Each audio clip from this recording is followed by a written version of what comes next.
아멘. 사랑과 자비가 풍성하신 하나님 아버지, 무도회에도 주님의 전에 나와 신실하게 예배하는 복된 종들의 마음을 이 시간 연락하여 주시기를 간절히 원합니다. 살아계신 예수 그리스도의 구원의 신령한 복이 기쁨과 감사함으로 깨달아지기를 원하며 세상 끝날까지 고아처럼 내버려 두지 아니하시고 우리와 동행하시는 그리스도의 은총이 우리 언덕교회 모든 지체들 가운데, 특별히 페루의 선교팀 가운데 함께할 수 있도록 주님 함께하여 주시옵소서. 연약한 우리 교회 지체들 하나님의 온전케 하심과 낫게 하심이 여호와 라파 치유의 광선으로 온전히 이 시간 자비와 긍휼 가운데 나타나기를 간절히 원합니다. 한국에서 치료 중에 있는 우리 권지희 집사님에게 자비와 긍휼로 이 시간 나타나 주시옵소서. 이희종 원사님의 모든 진료의 과정 가운데 주님께서 함께해 주시고, 또 연약한 지체들, 또 우리가 마음 가운데 주님 앞에 마음의 소원을 가지고 기도하는 모든 지체들 하늘문을 여시고 하늘의 신령한 복으로 이 시간 임하여 주시옵소서. 오늘도 말씀을 통해 마지막 때 하나님이 우리를 향하신 복된 뜻을 깨달으며 그대로 순종하는 하나님의 복된 역사가 나타나기를 간절히 원합니다. 성령님 내 마음 가운데 충만히 역사하여 주시옵소서. 예수 그리스도의 이름으로 간절히 기도합니다. 아멘. 하나님의 은혜의 말씀은 다윗의 귀환 사무엘하 19장 31절에서 39절, 사무엘 강의 23번째 시간 하나님의 은혜의 말씀을 함께 상고하기를 원합니다. 예루살렘으로 다시 돌아오는 다윗의 귀환에 관한 하나님의 은혜의 말씀을 살펴봅시다. 한 절씩 교독합시다. 사무엘하 19장. 길르앗 사람 바르실레가 왕이 요단을 건너가게 하려고 로글림에서 내려와 함께 요단에 이르니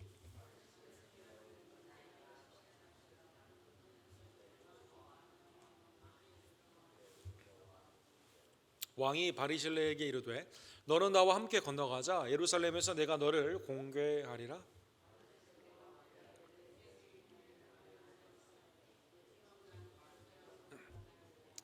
내 나이가 이제 80세라 어떻게 좁고 흉한 것을 불가할 수 있사오며 음식의 맛을 알 수 있사오리이까? 이 종이 어떻게 다시 노래하는 남자나 여인의 소리를 알아들을 수 있사오리이까? 어찌하여 종이 내 주께 아직도 누를 끼치리이까?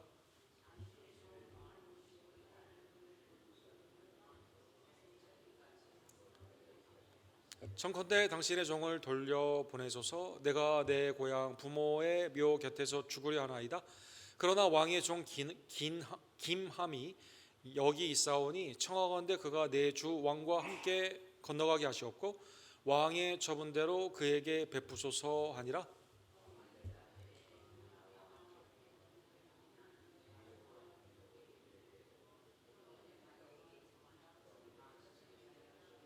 같이 읽겠습니다. 백성이 다 요단을 건너매 왕도 건너가서 왕이 바르실레에게 입을 맞추고 그에게 복을 비니 그가 자기 곳으로 돌아가니라. 아멘. 우리 단기 선교팀이 페루에서 사역을 잘 감당하고 있습니다. 페루가 사실 지금 정치적으로 매우 불안정한 대표적인 나라이죠. 사실 나라 전체가 다 유네스코 마추픽추를 더불어 유네스코의 인류의 유산으로 삼을 만큼 아주 옛날에 문화가 훌륭한 곳이고, 또 자연환경이 봄, 여름, 가을, 겨울이 항상 1년 내내 있는 곳이기 때문에 관광지로도 우리나라 사람들도 여기 등산하러 굉장히 많이 간다고 합니다. 그 다음에 요즘 전기차에 필요한 여러 가지 리튬이라고 하는 것이 이 고산지대에서 이렇게 발견되게 되면서 자원도 너무나 풍성한 그러한 나라이죠. 그러나 어찌된 일인지 정치적으로 쿠데타가 계속 많이 일어나게 되고, 이제 오늘도 시위가 크게 있었는데, 작년 12월에 대통령으로 뽑힌 우리 디나 블라트라는 우리 여 대통령이 계신데, 이분이 상당히 어머니의 정치로 온건하게 잘 할 줄 알았는데 그게 아니라 막 시위를 하잖아요. 그럼 탱크를 보내게 되고 막 총을 쏴가지고 한 번 시위할 때마다 50명, 60명 이렇게 죽게 되고, 오늘도 인명 피해가 많이 있었다고 합니다. 근데 이제 요즘 시위가 많이 일어나게 되면서 옛날에는 페루에 있었던 주류가 많이 나왔는데 지금은 비주류로 불리우게 되는, 우리가 지금 복음 증거하고 있는 깨추아 분들도 있지 않습니까? 그분도 나와서 이제 시위를 한다고 합니다. 이 극부와 극빈의 일부에 있는 사람들만 잘 살고 90% 이상은 다 가난한 삶 가운데 먹고 살기가 어려운 그러한 상황 가운데 좀 잘 살기를 원합니다. 이게 먹을 것을 달라고 하는 이러한 시위가 많이 있는 것이죠. 그래도 이제 뭐 쿠데타는 계속 일어나고 계속 그 기득권이 자기 자리를 차지하게 되면서 너무 안타까운 그러한 모습이 있습니다.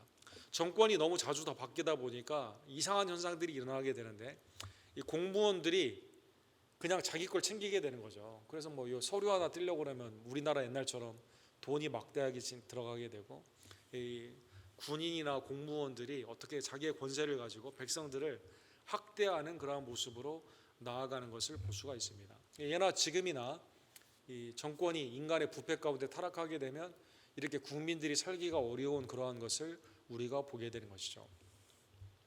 우리가 보는 사무엘하의 내용에 보게 되면 이 정권이 몇 번 바뀌는 것을 볼 수가 있습니다. 인간이 왕을 달라고 그래가지고 사울을 하나님께서 백성들이 원하는 대로 주게 되니까 사울이 이방 왕처럼 똑같이 하죠. 우상을 섬깁니다. 사람을 귀히 여기지 않습니다. 그 다음에 자기의 권력을 가지고 사람들을 학대하는 그러한 모습으로 나아가는 것을 볼 수가 있었습니다. 다윗을 통해 왕국이 어느 정도 안정된 것 같았는데 하나님의 마음과 합하였던 성군의 다윗이라고 하는 그 모습도 이 후반기에는 남의 아내를 마음껏 빼앗습니다. 공권력을 사용해서 우리아를 죽이게 됩니다. 그 다음에 거짓으로 포장을 하게 되고 그의 아들들은 상상도 할 수 없는 근친 상간이 이렇게 많이 일어나게 되고 왕자의 난으로 말미암아 압살롬이 다른 암놈과 같은 왕자를 죽이지 않나. 그 다음에 나중에는 아버지의 왕위를 찬탈하는 그러한 내용이 있게 되는 것이죠. 그래서 잠깐 있었던 예루살렘의 영광이 바로 급속도로 이렇게 어려운 일이 일어나게 되었습니다. 그러나 하나님의 섭리 가운데 다윗의 언약을 다윗은 지키지 못했지만 하나님은 그대로 지키심으로 말미암아 압살롬이 죽게 되고 이제 왕국으로 돌아오려고 하는 그 모습이 오늘 사무엘하 19장의 그 모습으로 나와 있게 됩니다. 이러다 보니까 오늘 맨 마지막에도 나와 있지만 이 12족속이 한 마음이 돼야 되는데 그렇게 되지 못하고 오늘 특별히 유다 족속은 그 다윗과 똑같은 족속 아닙니까? 다윗이 돌아오는 것을 환영을 합니다. 그러나 다른 족속들은 또 환영을 하지 않는 이상한 형태의 국민들이 다시 나누어지는 모습이 있게 되게 되는 것이죠. 19장 1절에서 7절까지 보게 되면 다윗이 압살롬의 죽음 가운데 마음의 한탕, 얼마나 아버지의 마음으로 하나님의 원수이지만 아버지의 입장에서 얼마나 마음이 안타깝겠습니까? 그래서 이 다락에 올라가서 울고 그 다음에 며칠 동안 계속 우는 그러한 장면이 나와 있습니다. 그래서 하나님이 주신 승리를 이 백성들이 기뻐해야 되는데 기뻐할 수가 없는 거죠. 2절에 보시면 왕이 그 아들을 위하여 슬퍼함이 그날의 백성들에게 들리매 그날의 승리가 모든 백성에게 슬픔이 된지라. 우리가 승리했거든요. 압살롬의 그 악한 그 모습 가운데 있었던 것이 이제는 하나님의 은혜 가운데 다 승리를 하게 되었는데 그러나 왕이 슬퍼하게 되니까 승리를 나누지 못하고 이제 초상집이 되는 그러한 모습이 있었다는 것입니다. 그래서 어떤 사람이 요압에게 가서 말하죠. 왕이 계속 우니까 우리가 계속 슬퍼하게 된다. 이거 어떻게 해야 되냐? 그때 이제 그 요압이 왕에게 진언을 하게 됩니다. 세 가지의 내용으로 이렇게 말을 하거든요. 지금 당신은 우리를 부끄럽게 하고 있다. 이렇게 말하고 있습니다. 그래서 5절에 보면 우리를 지금 부끄럽게 하고 있어서 사랑할 자를 사랑하지 못하고 미워하고 미워할 자를 사랑하게 되는 압살롬을 사랑하는 그 모습 가운데 이 부하들이 어떻게 할 바를 모르겠다라고 말하고 있다는 것입니다. 첫 번째. 두 번째는 그래서 부하들을 지금 위로해야 된다라고 말씀하고 있습니다. 그래서 5절에 보면 왕의 말씀이 드리되 왕께서 오늘 왕의 생명과 왕의 자녀의 생명과 처첩과 비빈들의 생명을 구원한 모든 부하들의 얼굴을 부끄럽게 하신다. 여기 본문에 보면 요압이 뭐라고 말해요? 우리가 당신 구하려고 당신 식구들 구하려고 이렇게 목숨을 걸었는데 지금 우리를 이렇게 부끄럽게 한다. 그래서 우리를 빨리 위로해달라. 우리를 미워하지 마시고 압살롬을 죽였지만 우리를 미워하지 마시고 이건 하나님의 대적이기 때문에 마땅한 일을 했기 때문에 우리가 잔치 가운데 기뻐할 수 있도록 좀 노력을 해달라. 빨리 예루살렘으로 우리가 귀환을 했으면 좋겠다라고 말을 하게 되는 것이죠. 그 다음에 이 요압이 상당히 머리가 좋은 사람이잖아요. 만약에 예루살렘을 안 가면 어떻게 될까요? 그냥 슬픔 가운데 계속 이렇게 그냥 계속 울면서 애통의 나날을 보내면 어떻게 될까요? 7절에 뭐라고 말하면 만약 안 돌아가면 이렇게 우리에게 계속 이렇게 대우를 악하게 해주면 화가 일어날 것이다 이렇게 위협을 하게 됩니다. 그러니까 아주 그냥 뛰어난 사람이죠. 그래서 압살롬아 울고 있던 다윗이 요압의 이 말을, 그러니까 이게 조언인데 진언이에요. 신학적으로 맞는 말이죠 또. 그러나 인간적으로는 매우 냉혹한 거죠. 아들이 죽었는데 아들이 죽은 것으로 기뻐하며 다시 예루살렘으로 가야 되는 이상한 형태의 이 모습 가운데 이 말을 들어주게 됩니다. 또 요한 말이 틀린 게 아니기 때문에 그렇게 하게 되는 것이죠. 그래서 8절에 보면 왕이 일어나 성문에 앉으며 어떤 사람이 모든 백성에게 말하되 왕이 문에 앉아 계신다 하니 모든 백성이 왕 앞으로 나오니라. 그래서 사람들이 다 앞으로 나오게 되는 거죠. 야, 우리가 이제 들어가자라고 하는 이제 선언이 있게 되는 거죠. 근데 오늘 8절 후반부에 보면 이미 이스라엘 사람들은 어떻게 됐어요? 이스라엘은 이미 각기 장막으로 도망하였더라. 대적했던 사람들은 도망하게 되었고 또 슬퍼하니까 그냥 다 흩어지게 되는 그런 모습 가운데 남아있는 백성들이 다 모이게 되면서 예루살렘으로 귀환을 하게 되는 것입니다. 귀환을 하게 되려면 일단 예루살렘에서 누군가 영접을 해야 될 거 아닙니까? 그래서 오늘 본문에 보면 거기에 있는 제사장들을 통해서 이것을 하는 것을 볼 수가 있습니다. 아비아달과 사독을 통해서 유다 사람들에게 야 너희가 좀 이 잔치 왕이 오는 것을 준비를 하라라고 말을 하게 되는 것이죠. 9절에 보면 골리앗을 이겨서 나라를 구한 다윗은 우리의 은인이고 그를 통해서 하나님의 나라가 다시 서게 되기 때문에 이건 기쁜 날이기 때문에 준비하라라고 말하고 있습니다. 그 다음에 10절에 보면 제사장을 중심으로 하여 유다 지파가 같은 혈육 아닙니까? 그래서 우리가 함께 이 일 가운데 주도를 해서 왕으로 모셔가자라고 말하게 됩니다. 그래서 전가를 보내죠. 예루살렘에 있는 장로들에게, 유다 지파 장로들에게 너희가 다 그렇게 하고 온 유다 족속은 다 나와라 라고 말을 하게 됩니다. 그러면 오늘 본문에 좀 특이한 것은 유다 족속이 나오게 되었을 때 다른 족속들도 기쁘게 나와야 될 거 아닙니까? 근데 다른 족속들은 기뻐하지 않습니다, 여러분. 그래서 이게 북과 남쪽으로 갈라지는 이미 분위기가 이제 약간 여기에 이렇게 되게 되는 거죠. 솔로몬을 통해서 통합이 되었지만 바로 그 다음에 어떻게 되죠? 여로보암과 르호보암으로 10지파와 2지파로 나누게 되는 것처럼 이미 벌써 이 밑바닥에 이 통합의 왕조가 이 다윗의 후반부에 지금 다윗이 지금 50대 후반이거든요. 이때 좀 흔들리는 그 모습이 이 가운데 있다는 것입니다. 자, 그래서 요압의 조언을 통해서 다윗이 돌아가기를 원하고 유다 족속이 이렇게 준비를 하며 이제 예루살렘으로 리턴 다시 들어오는 그 모습이 오늘 본문에 나와 있습니다. 이때 특이하게 세 명의 인물이 언급이 됩니다. 다윗을 맞이하며 다시 돌아가는 그 일 가운데 다윗을 영접하는 세 사람의 이름이 나와 있습니다. 오늘 본문에 첫 번째로 누가 언급이 되냐면 16절에서부터 나오게 되는 사람이 시므이라는 사람이 이 가운데 나오게 되는 것이죠. 바후림에 있는 베냐민 사람 게라의 아들 시므이가 급히 유다 사람과 함께 다윗을 맞으러 내려왔다. 시므이는 누구죠? 사무엘하 16장에 보면 압살롬으로부터 쫓겨나가게 되었을 때 시므이가 어떻게 합니까? 이 배신하더니 잘 됐다고 막 욕을 하지 않습니까? 저주를 하던 사람이 저주를 했다. 이 판단을 잘못한 거죠. 다윗이 돌아올 줄을 모르고 판단을 한 겁니다.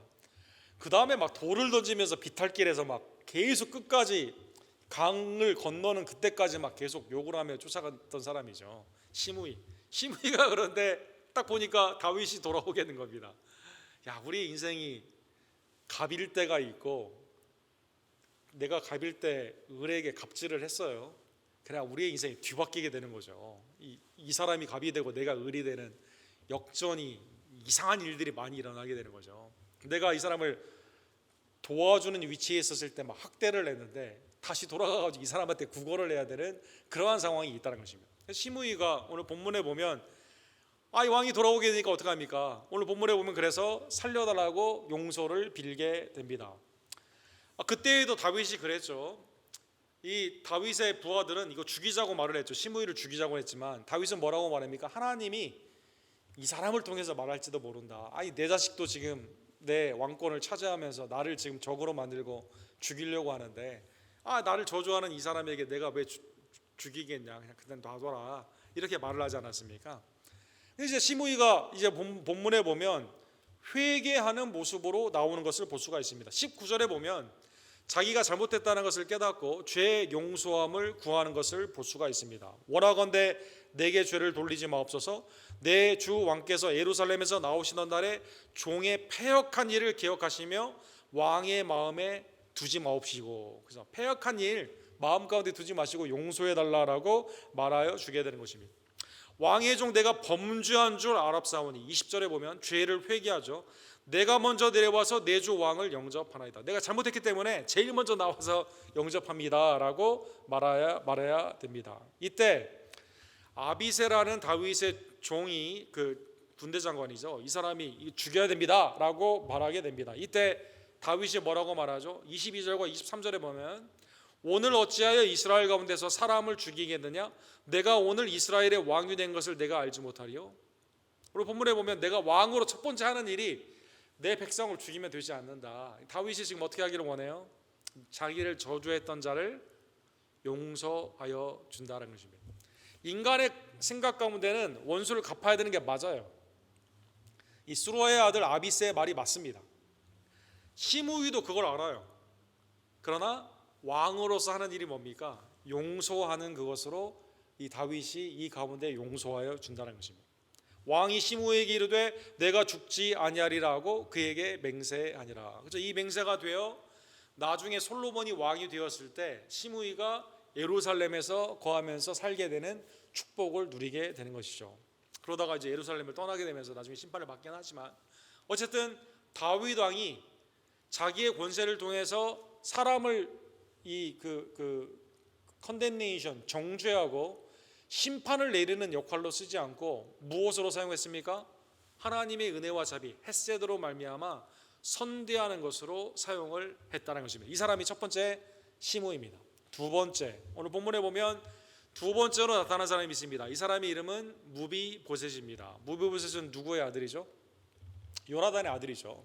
급히 어렸을 때 도망을 가다가 유모가 떨어뜨려가지고 다리에 장애를 입어서 걷지 못하는 그러한 사람인데 다윗이 이제 이 사람을 영접하며 아들처럼 그렇게 선대했던 그러한 사람입니다. 24절에 보면 사울의 손자 무비보셋이 내려와 왕을 맞으니 그는 왕이 떠난 날부터 평안히 돌아오는 날까지 그의 발을 맵시내지 아니하고 그의 수염을 깎지 아니하며 옷을 빨지 아니하였더라.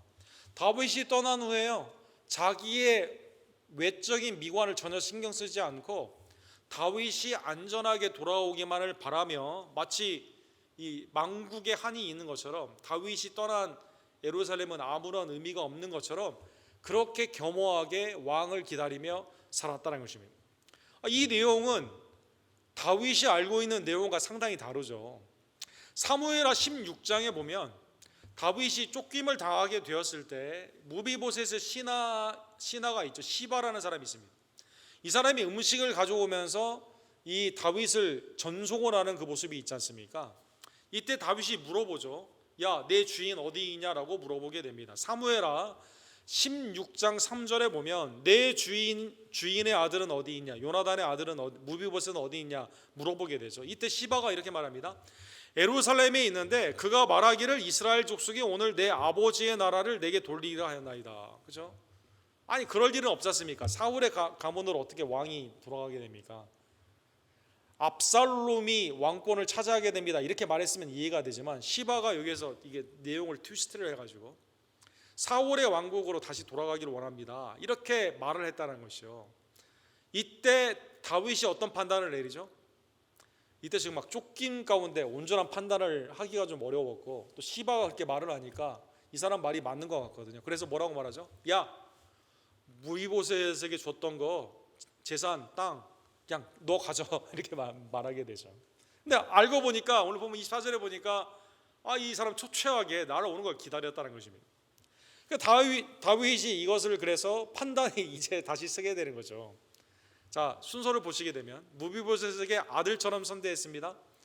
시바의 말을 들어 내쳤습니다. 그러나 무비보셋의 말을 들어보니까 나를 기다리고 나를 위해서 애썼던 사람이에요. 그래서 다시 재고 생각을 다시 하게 되죠. 마음을 고쳐먹게 되죠. 왕이라고 내가 한번 말했기 때문에 이 사람은 이래야 된다, 사과를 하지 않고 내 맘대로만 하는 그게 아니라 다윗이 여기 어떤 모습이에요? 말을 다 들어본 다음에 자기의 생각을 고치는 거죠. 훌륭한 왕입니다. 재고를 해가지고 어떻게 말합니까? 29절에 보면 그래? 그러면 내가 잘못했어. 시바에게 준 거 다시 반반씩 나눠, 이렇게 말하게 됩니다. 그러면 무비보셋의 진심은 무엇이었을까요? 시바가 이렇게 했다고? 그럼 내가 영접을 해가지고 반이라도 좀 찾아야겠다, 아니면 재산에 조금이라도 내가 좀 할애를 받아야겠다, 이런 생각으로 그렇게 했을까요? 30절에 보면 무비보셋이 이렇게 말을 합니다. 내 주 왕께서 편안히 왕국에 돌아오시게 되었으니 그로 그 전부를 차지하게 하옵소서. 무비보셋의 진심은 뭐예요? 땅에 관심이 있는 게 아니에요. 다윗의 안전과 다윗의 왕으로 귀환하는 그것에 관심이 있었다는 것입니다. 즉 시므이는 충성스러운 사람이 아니죠. 상황에 따라서 저주도 하고 상황에 따라서 다시 이렇게 하는 사람이죠. 근데 무비보셋은 어떤 사람이죠? 장애를 입었지만 다른 것에 사사로움이 있는 것이 아니라 다윗을 향해 충성스러운 종으로 재산에 관심이 있는 게 아니에요. 왕국에 관심이 있습니다. 다윗 왕에 관심이 있습니다. 그래서 무비보셋이 그를 영접했다는 것입니다. 이게 두 번째 사람입니다. 세 번째, 바르실레라는 사람이 오늘 본문에 보면 나와 있습니다. 바르실레 32절에 보면 바르실레는 매우 늙어 나이가 80이라 이렇게 되어 있습니다. 그가 큰 부자이므로 왕이 마나하임에 머물렀을 때 그가 왕을 공개하더라. 우리 본문에 보면 공개했다는 뜻은 집사님, 그러니까 신약에 보면 우리 집사님을 세우게 됐을 때 공개하는 일, 히브리파와 헬라파 과부가 있는데 그분들에게 음식을 나누어 주고 섬기는 그 일을 하는 그 일이 집사의 역할인데, 그래서 교회에 있어서 이 살림살이를 꾸리고 이 구제와 교회가 나아갈 수 있도록 이 어려운 일들을 감당하는 것이 오늘날의 집사님의 그런 직분이 되는 거죠. 공개, 그 서브했다 이렇게 나와 있습니다. 그러면 80세 노인이 50대 후반에 있는 다윗을 공개한 거죠. 오늘 나중에 보면 기력도 없다고 말했거든요. 잘 듣지도 못해요. 이 사람은 그런데 이 모든 육체적인 한계를 넘어서서 다윗이 참 왕임을 깨닫고 길리앗의 거부거든요. 그러니까 어떻게 공개했을까요? 다윗을 따라온 많은 사람들에게, 그 군인들에게 먹을 것을 주고 안전하게 거할 수 있도록 그 가운데 최선을 다하게 된 것이죠. 다윗이 그래서 은혜를 입었습니다. 다윗이 제안을 합니다. 내가 공궤를 입었기 때문에, 섬김을 받았기 때문에 예루살렘으로 같이 가자라는 것입니다. 예루살렘으로 같이 가면 어떤 일이 있어요? 이번에는 내가 당신을 공개하겠습니다 이렇게 말합니다. 충성스러운 거부, 80인데 노년인데도 자기의 재산을 다윗에게 쓰는 거죠. 자기의 모든 기력을 그에게 베푸는 이 사람에게 다윗이 감동이 된 거예요. 예루살렘에 같이 가면 내가 모든 거 책임져 줄게, 공개하겠다, 같은 단어를 쓰는 거거든요. 그렇게 말을 하게 됩니다. 이때 바르실레가 뭐라고 말하죠? 아니 내가 괜히 따라가가지고 당신이 왕이 나를 공개하는 거 당신한테 폐가 됩니다 이렇게 말합니다. 그래서 본문에 보면 나이가 80이다 이 말이 계속 나와요. 시편 90편을 보면 우리의 인생이 70이고 강건해야 80이다 이렇게 나오지 않습니까? 평균치가 아니라 당신은 50대 막 평균 수명이 그 정도밖에 안 됐거든요. 장수를 누린다 하더라도 그 정도밖에 안 된다 그런 뜻이거든요. 그래서 본문에 보면 하나님의 부르실 날이 가까운 바르실레가 80세이기 때문에 괜히 내가 가가지고 무슨 영화를 누리겠다고 왕이 나한테 신경 쓰려면 폐를 끼치는 것이고, 나 지금 여인이 노래를 부르는 거 귀 못 들어요. 뭘 먹어도 뭐가 맛있는지 몰라요. 그러니까 나는 당신의 상을 감당하지 못합니다 라고 가지 않습니다. 다윗이 선대를 갚아주기를 원했는데 그것조차도 겸손히 이것을 그대로 돌려드렸다는 것입니다. 그 대신에 이 사람의 아들이 있습니다. 김함이라는 아들이 있습니다. 아들을 데리고 가달라고 말을 하게 됩니다. 38절에 보면 왕이 대답을 하죠. 김함이 나와 함께 건너가리니 나는 내가 좋아하는 대로 그에게 베풀겠고 또 내가 내게 구하는 것은 다 너를 위하여 시행하리라. 그 다음에 이제 둘이 이제 축복하며 안고 헤어지게 되는 장면이 오늘 본문의 마지막 장면이 됩니다. 그래서 아들을 똑같이 내가 당신처럼 대우를 하고 선대를 하겠다라고 나와 있게 되는 것이죠. 그러면 바르실레의 아들의 언급은 성경에 나와 있을까요? 열왕기상 2장 7절에 보면 다윗 왕의 솔로몬을 향해서 유언이 나와 있는 것이 열왕기상 2장이거든요. 여기에 이렇게 말하죠. 마땅히 길리앗 바르실레의 아들들에게 은총을 베풀어 그들이 내 상에서 먹는 자 중에 참여하게 하라. 오늘 본문에 보면 뭐라고 나와 있어요? 무비보셋에게 한 것처럼 똑같이 아들처럼 솔로몬의 친구처럼 그렇게 대하라. 왜 그럴까요? 내가 내 형 압살롬의 낯을 피하여 도망할 때 그들이 내게 나왔느니라. 그렇죠? 그들이 나에게 영접하며 나에게 은혜를 베풀어 주었는데 바르실레의 아들들, 오늘 본문에 실명들은 나와 있지 않지만 기맘과 아마 다른 사람들이 있었겠죠. 아들들이 하나님의 은혜 안에서 대대손손 하나님의 은혜 안에서 왕을 섬기는, 그리고 왕의 은혜를 받는 그러한 장면으로 이제 하나님의 은혜의 약속이 풍성하게 나아가게 되는 것이죠. 자, 세 사람, 시므이와 같은 사람이 있죠. 상황 가운데 빨리 판단을 하고, 그래도 참 그 다윗이 마음이 좋은 게 용서해 줍니다. 무비보셋이십니다. 남들이 알아주거나 모르거나 신실하게 다윗 왕원에서 충성한 사람이 있습니다. 그 다음에 바르실레 같은 사람이 있죠. 노년이 될 때까지 내가 어떤 대가를 바라지 않고, 그 다음에 내가 원하는 게 뭐예요? 내 자녀도 똑같은 섬김으로 나아가길 원합니다. 믿음을 물려주는 신실한 종이 있다는 것입니다. 자, 오늘 본문의 말씀을 통해서 예수 그리스도의 다윗을 통한 예표, 자비와 긍휼에 우리의 죄를 용서해 주시는 그리스도께 감사하며 적용을 하나만 생각해 보기를 원합니다. 먼저 감사. 그렇죠. 시므이처럼 우리는 이 상황 판단, 이 머리 가운데 나의 이익만 생각하죠, 여러분. 평소 때는 연락도 안 해요. 언제 연락합니까, 여러분? 부탁할 때만 이제 부탁할 때만 하는 거죠. 몇 년이 지난 후에 갑자기 전화 오는 전화는 대부분 뭡니까? 대부분 그런 거죠. 우리가 그렇게 하죠. 평소에는 그 사람 섬기지도 않아요. 상황에 따라 막 판단을 합니다.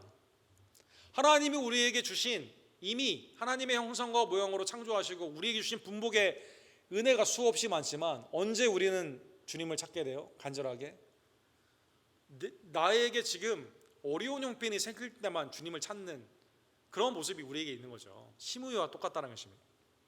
사랑하는 성도 여러분, 누가복음 23장에 보면 십자가의 강도, 인생을 다 자기 마음대로 살았어요.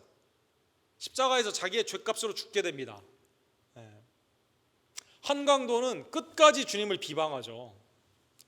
근데 한 강도는 그 강도가 내세울 게 아무것도 없어요. 바라는 게 뭡니까? 시므이처럼 나를 좀 살려주세요, 이 말 한 거죠, 여러분. 예수여 당신의 나라에 임하실 때 나를 기억하소서 하니. 자, 그러면 야, 그동안은 어떻게 살고 지금 이 중요한 순간에 나보고 지금 네 죄를 용서해 달라고? 만약에 주님이 그랬다면, 공의로 만약에 계산을 했다면 여러분과 제가 구원을 못 받는 거죠. 야, 네 인생 다 허비하고 지금, 그러면 네가 앞으로 나를 뭘 위해 헌신할래? 이 강도가 뭘 위해 헌신할 수 있겠습니까? 성화의 과정이 있겠어요, 없겠어요, 여러분? 곧 같이 죽는데. 그런데 주님이 뭐라고 말씀하십니까? 내가 진실로 진실로 내게 이르노니 오늘 내가 나와 함께 낙원에 이르리라. 그죠? 주님이 시므이와 같은, 항상 나의 이익을 위해, 나의 정욕을 위해 살았던 우리들, 그러나 회개 가운데 믿음으로 주님 앞에 나아가게 되었을 때 우리를 거절치 아니하시고 십자가의 은혜로 우리의 죄를 사해 주시는 주님 앞에 감사하는 하나님의 복된 종들 되기를 간절히 원합니다. 로마서 5장 10절에 보면 우리가 원수 되었을 때 그의 아들을 죽으심으로 말미암아 하나님과 화목하게 되었은즉 화목하게 된 자로서는 더욱 그의 살아나심으로 말미암아 구원을 받을 것이니라. 그래서 우리가 원수 되었지만 전적인 아들을 통해 하나님이 우리의 죄를 사해 주시고 이제 하나님의 은혜 안에서 구원을 허락하여 주시며 우리를 하나님의 은총 가운데 자녀 삼아 주신 하나님의 은혜를 감사하는 주의 종들 되기를 간절히 원합니다. 그러기에 사랑하는 성도 여러분, 무비보셋처럼 바르실레처럼 주님의 고난에, 다윗의 고난에 동참하는 것처럼 여러분과 저도 구속의 은혜를 받은 우리들, 주님이 우리를 부르시는 그날까지 이 땅의 사사로운 이익이 아니라 하나님의 나라의 백성으로 그리스도를 위해 우리의 남은 인생을 사는 주님의 복된 종들 되기를 간절히 원합니다. 히브리서 3장 14절에 보면 그래서 우리가 시작할 때 확실한 것을 끝까지 견고히 잡고 있으면 그리스도와 함께 참여한 자가 되리라. 그렇죠? 구원의 시작, 예수님이 우리에게 주신 믿음의 은총 가운데, 성령으로 거듭난 은총 가운데 주님을 믿기 시작한 그때부터 확실한 소망이신 주님이 오시는 그날까지 주님 앞에 온전히 신실하게 나아감으로 말미암아, 그렇죠? 끝까지 견디는 자에게 복이 있다고 주님이 말씀하여 주시고, 하나님의 만국을 다스리는 권세를 두아드레아 교회에게 끝까지 이기는 자에게 주신다는 그 말씀을 기억하며 내 삶이 그리스도의 은혜 안에 이 땅 가운데 있는 한 오직 어떠한 고난과 핍박에 따라도 두려워하지 않고 주님을 붙잡는 주님의 그 나라에 동참하는 하나님의 복된 종들 되기를 간절히 원합니다. 골로새서 1장 24절에 보면 바울 사도는 이렇게 그것을 표현하고 있습니다. 우리 다 같이 들어왔습니다. 나는 이제 너희를 위하여 받는 괴로움을 기뻐하고 그리스도의 남은 고난을 그의 몸된 교회를 위하여 내 육체에 채우노라. 그렇죠? 우리의 구원의 구속의 고난은 십자가에서 다 끝났지만 주님이 오시는 그날까지 복음을 위해, 하나님의 나라를 위해서, 그렇죠? 우리의 삶 가운데 아직도 싸워야 되는 죄성과 사탄과 세상이 이 가운데 있으면서 우리에게 원치 않는 핍박을 주거든요. 주님의 몸된 교회가 복음 안에 온전히 서는데 경건히 살고자 하는 자에게 사탄이 가만두지 않거든요. 그러나 그리스도의 이 교회를 향한 남은 고난이 우리 가운데 있음을 다시 한번 깨달으며 그리스도의 지체로서 이 고난의 기쁨으로 동참하는 하나님의 복된 종들 되기를 간절히 원합니다. 마지막 예화로 라울 월든버그라는 분을 잠깐 우리 생각해 보기를 원합니다. 2차 대전이 있은 후에 이제 나치가 유대인들을 많이 죽였죠.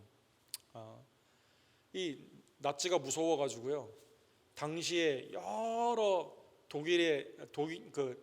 나치의 관할 안에 있는 외교관들이 이 유대인들을 피하고 이 사람들을 학대하는 그것을 묵인하고 있는 그때 스웨덴 외교관이었습니다. 이 사람이 스웨덴 외교관이었던 이 사람이 독일이 헝가리를 당시에 먹었는데 헝가리에 있는 대사로 임명을 받게 됩니다.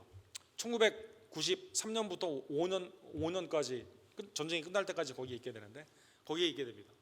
이 사람이 하나님을 믿는 사람이에요.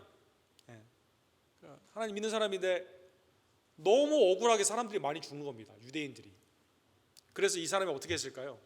기도 가운데 진짜 에스더처럼 죽으면 죽으리라 하는 심령 가운데 그 오른쪽에 보면 이분의 헝가리 그 마뉴먼트가 있는데 혹시 사진 있으면 좀 보여주시고, 미국에서도 기념 우표 이렇게 나와 있고 이분의 기념관이 유대인이 있는 곳에는 다 있습니다.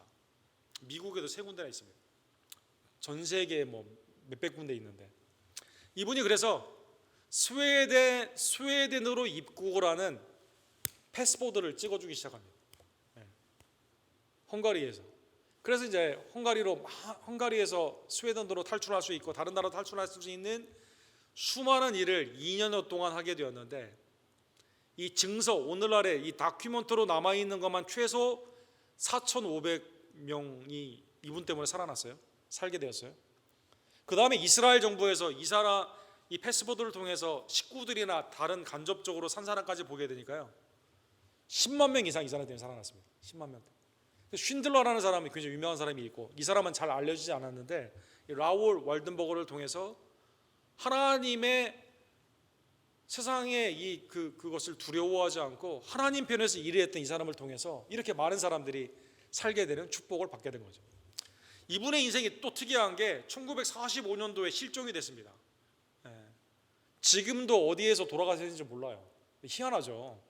헝가리에서 막 활동하다가 뭐 어떤 분들은 소련에서 감옥에서 죽었다는 그런 것도 있고 뭐 여러 가지 설은이 있는데 어쨌든 이분이 잠깐 그 있는 시간 동안에 이렇게 많은 사람을 살리고 어떤 마음으로 하나님을 경외하며 세상을 두려워하지 않는 마음으로 죽으면 죽으리라는 그 마음으로 이분을 통해 이렇게 많은 사람들이 살게 된 것이죠. 자, 오늘 본문의 말씀을 깨달으면 하나님은 여러분과 저를 통해서 세상에 있는 사람들을 구하기를 원하십니다. 세상의 눈치가 아니라 그리스도의 나라 가운데 주님의 고난에 동참하는 그것을 기뻐히 여겨주시고 그렇게 하는 자들에게 하나님의 상급을 우리에게 허락하여 주시게 됩니다. 무베보셋처럼 바르실레처럼 월든버그처럼 하나님을 경외하며 이 땅에 있는 어떤 것도 두려워하지 않고 주님의 몸된 지체로서 그리스도의 남은 고난을 교회 안에서 주님의 나라의 사역을 위해서 하나님의 은혜를 바라보며 우리의 삶을 주님 앞에 드리는 복된 종들 되기를 간절히 원합니다. 기도합시다. 사랑과 자비가 풍성하신 하나님 아버지, 오늘도 하나님의 은혜의 말씀으로 다윗을 예표하는 그리스도께서 원수된 우리들을 용서하여 주시고 주님을 찾을 때마다 거절치 아니하시며 하나님의 자비와 긍휼 가운데 하나님의 깊고도 넓으신 그 놀라운 무궁하신 은혜 가운데 우리를 안아주심에 진심으로 감사를 드립니다. 하나님, 우리가 심의처럼 살지 않기를 간절히 원합니다. 필요할 때만 주님 앞에 무릎 꿇는 자가 아니라 무비보셋이나 바르실레처럼 특별히 우리의 온 가정이 하나님을 경외하며 믿음 안에서 신실하게, 그것이 고난과 핍박이다 하더라도 하나님이 우리에게 주시는 경건의 기쁨과 복음의 아름다운 사역 가운데 오시는 주님을 확신히 믿으며 주님이 오시는 그날 잘했다 칭찬받을 수 있도록 신실하게 살아가는 하나님의 남종과 여종들 될 수 있도록 주님 역사하여 주시옵소서. 하나님의 나라가 대중에 의해서 무리에 의해서 움직이는 것이 아니라 주님의 참 제자를 통해 이 땅이 온전히 바뀌는 것을 다시 한번 깨달으며 하나님, 우리의 삶을 주님 앞에 드리기를 원하오니 하나님의 유익한 도구로 지혜와 능력 가운데 써주시고 온전히 주님의 영광의 도구 가운데 쓰임받음으로 말미암아 우리에게는 기쁨을 허락하여 주시옵소서. 예수 그리스도의 이름으로 간절히 기도합니다.